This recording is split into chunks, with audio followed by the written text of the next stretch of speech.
Encore une famille endeuillée à cause des effondrements des bâtiments à niveau. Cette fois, près de l'avenue Yenenga, dans la zone Zaka à Ouagadougou, c'est la famille Convolbo qui est attristée.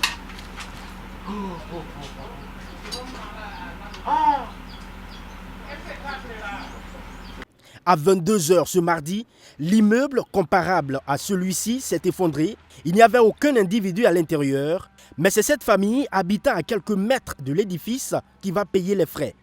Les dalles, les briques et tout le béton armé vont se déverser sur l'habitation. Bilan, 4 victimes et 2 ne sortiront pas vivants des décombres. Parmi elles, une élève candidate au BEPC 2023. Deux personnes qui ont décédé, parce qu'il y a celui qui a décédé là, avec la fille de la grande sœur de sa femme, puisqu'il était avec sa petite maman.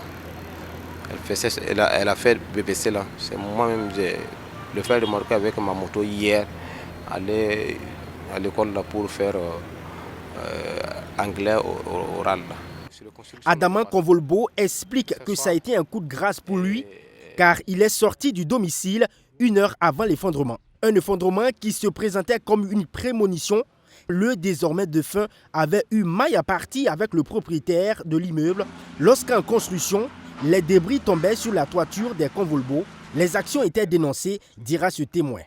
Pendant que la pelleteuse concasse les briques pour aider la police scientifique dans ses constats, les pompiers sont à pied d'œuvre également. C'est mon fils là qui m'a appelé que de n'a qu'à venir puisque l'immeuble a tombé.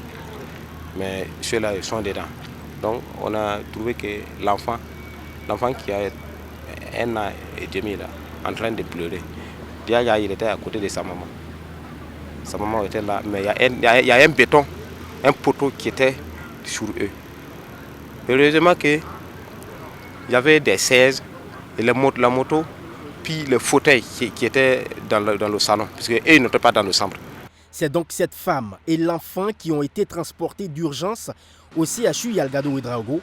En attendant la fin des investigations, les habitants de la cour détruite pointent du doigt ce parking souterrain en construction à proximité de l'immeuble effondré.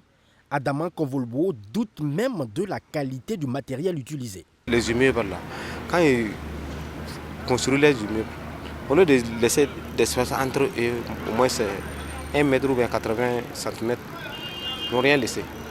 Quand lui aussi il est venu pour creuser, au lieu de laisser un peu d'espace là, il a coincé le mur en train de racler jusqu'à dépasser les fondations de ce immeuble qui a tombé. Que l'État n'a qu'à voir, la construction là n'est pas ça. Ça là vous voyez, c'est pas comme des ciments, c'est comme des bancos, vous voyez. C'est comme des bancos, ça c'est pas du ciment. Les fondations, vous voyez le fer qu'ils ont fait le poteau là, avec le poteau, vous voyez. Quel fer ça là? Est-ce qu'il y a des contrôles? S'il y avait des contrôles, normalement, on n'aurait pas construit un immeuble R+5 avec cet effet-là quand même. Le témoin en veut pour preuve une partie de leur habitation construite depuis les années 60 qui héberge la dalle de l'immeuble qui a moins de 5 ans d'existence. Les effondrements d'immeubles, ce n'est pas une première au Burkina Faso. Le dernier bâtiment écroulé est intervenu à l'aéroport de Dancé en construction. 7 personnes sont décédées. Et il a été toujours question de la dénonciation de la qualité du matériel utilisé pour ces immeubles, du suivi et du contrôle des chantiers.